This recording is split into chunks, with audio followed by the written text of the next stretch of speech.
Olá, nessa videoaula vamos falar um pouquinho do protocolo HTTP, que na verdade é a base da grande aplicação que a gente conhece na internet, que é a web. Então, vamos trocar uma ideia rápida sobre ele, né? Primeiro, alguns jargões importantes para a gente entender. Uma página web, ela consiste de objetos. A gente pode simplificar de arquivos, né, que sejam criados estaticamente ou dinamicamente, mas arquivos. Por exemplo, um arquivo HTML, que é um arquivo texto, imagens, áudios, vídeos e assim por diante. São uma série de documentos que estão disponíveis nesse servidor web. A página web consiste de um arquivo HTML base que inclui vários objetos referenciados. Aí entra um conceito importante nosso de hipertexto. O que é um hipertexto? Um texto que possui várias ligações para outros textos e alguns conteúdos que não são obrigatoriamente texto. Cada objeto é endereçado por uma URL, tá? Que é a ideia do endereço dele. Então, o exemplo de uma URL, a gente tem www.fjf.br, que é o nome do hospedeiro, e depois o caminho, que é como se fosse a árvore de diretórios dentro daquele servidor web, que é o caminho que a gente tem internamente dentro da máquina. Aí tudo isso forma o que a gente chama de URL.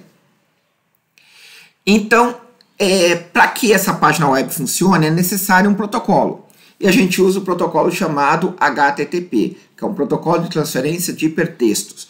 É um protocolo típico da camada de aplicação e funciona no modelo cliente-servidor, onde a gente tem dois caras. O cliente, que é um browser ou um navegador, né, que solicita e recebe e apresenta esses objetos, e o servidor que envia os objetos que foram solicitados.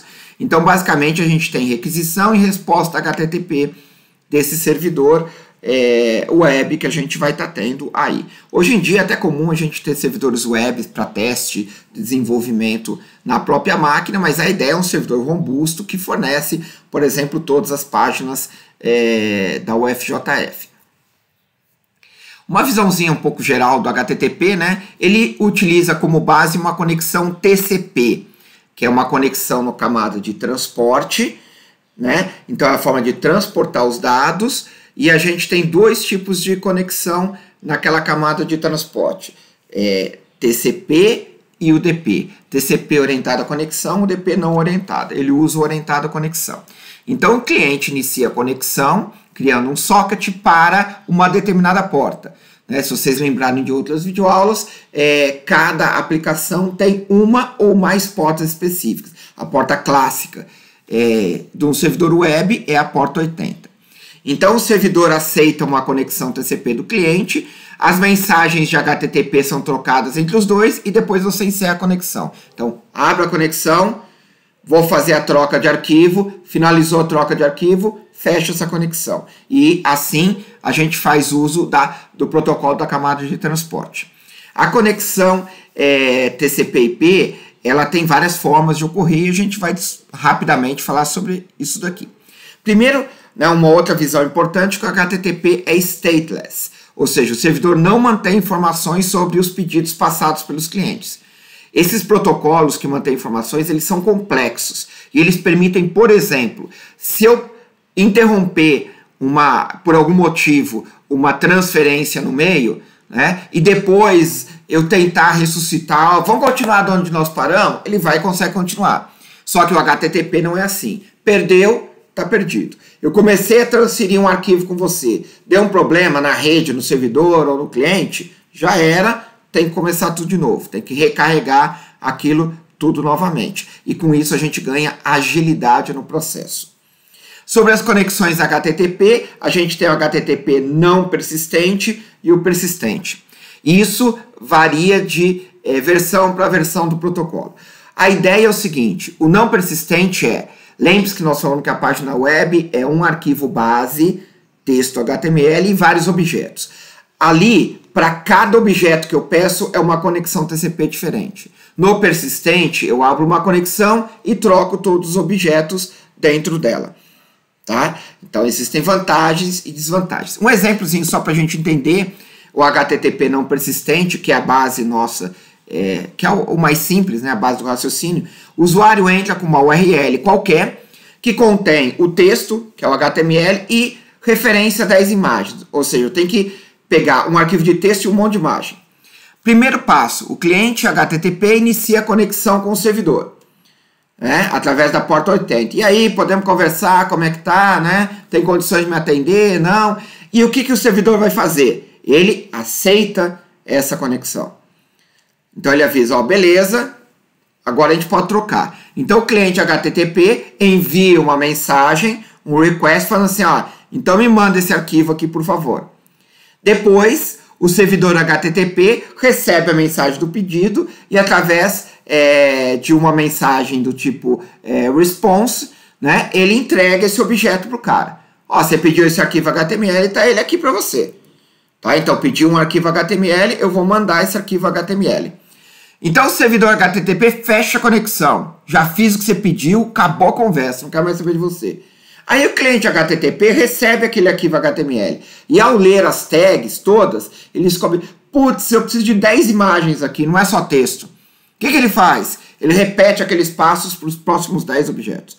Ô, quer estabelecer conexão comigo? Beleza, então vamos lá. Aí terminou uma imagem, encerro essa conexão TCP e assim por diante. Então toda hora eu abro e fecho conexão como se eu nunca tivesse falado com o cara. Essa é a ideia do não persistente. Então algumas características importantes do não persistente, ele requer 2 trocas dessas por objetos, né? Uma para estabelecer conexão e outra para troca do conteúdo. E o sistema operacional deve manipular e alocar recursos do hospedeiro para cada conexão. Isso gasta o quê? Processamento, memória e tudo mais. Mas os navegadores frequentemente abrem conexões TCP paralela para buscar objetos. O que quer dizer? Eu busquei o arquivo HTML, agora eu descobri tudo que eu tenho que buscar. Eu abro, né, paralelamente, tento abrir paralelamente várias conexões. O que eu faço com isso? Sobrecarrego, né, tanto o servidor quanto o cliente, em termos de processamento, memória e tudo mais. Já o HTTP persistente, o servidor deixa a conexão aberta após enviar uma resposta. Mandou HTML, está aberto ainda, né? Porque vai que esse cara quer mais coisa. E mensagens HTTP subsequentes entre o mesmo cliente e servidor são enviadas para continuar. Ó, agora que você já mandou esse arquivo HTML, manda a primeira figura. Ó, agora manda a segunda, sem precisar abrir uma outra conexão, economizando no que a gente chama de processamento e memória e tudo mais. Existem 2 formas de persistência, sem pipeline e com pipeline. Qual que é a ideia do sem pipeline? O cliente emite novas requisições apenas quando a resposta anterior foi feita. Me manda a figura 1, aí fica lá esperando. Ô, beleza, chegou. Agora me manda 2, e assim por diante. Então, é uma troca de mensagem para cada objeto referenciado. Já no pipeline, qual que é a ideia? O cliente começa a mandar, ó, eu quero a figura 1, eu quero a figura 2, eu quero a figura 3, eu quero a figura 4, e assim vai. Tá? Então eu mando vários aí requisições assim que encontro o que ele quer pedir, assim que ele identificou as 10 imagens lá.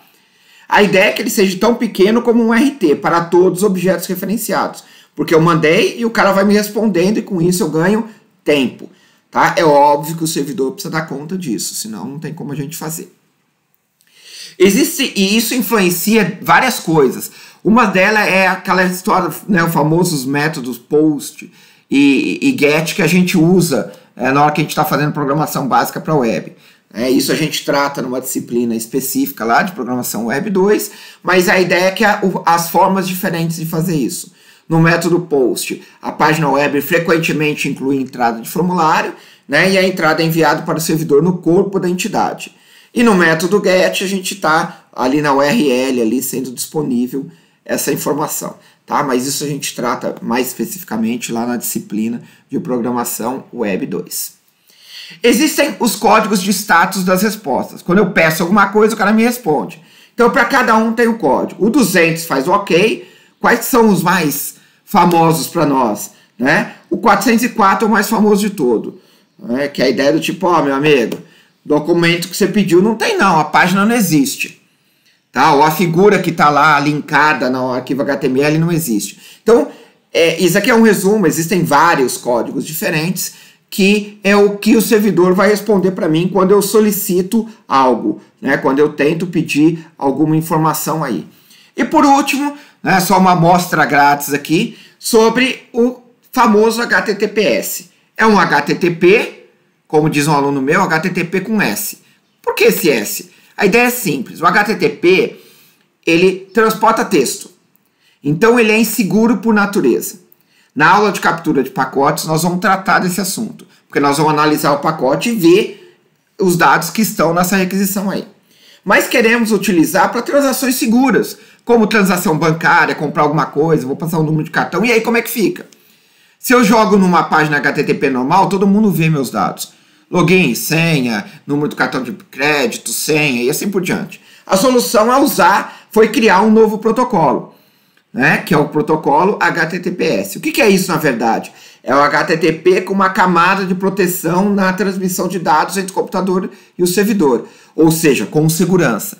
Lembra que a pilha TCP/IP não implementa aquela camada de segurança. Então, o HTTP, né, quem estava lidando com isso, falou assim, pô, a gente vai ter que fazer aqui, vamos fazer um novo protocolo que trata dessa segurança. Então, o HTTPS, ele trabalha com criptografia para tentar aumentar a segurança desses dados. Então, é uma versão adaptada para aplicações seguras. Toda vez que você tiver num site de banco, numa série de sites, você vai ver esse HTTPS e presta atenção nisso daí, que isso significa que ele está, obviamente, não garantindo, mas tentando fazer uma segurança que o HTTP não tem. Então, ele está atribuindo como se fosse uma nova camada de segurança aí ao sistema. Nos vemos na próxima videoaula. Um abraço.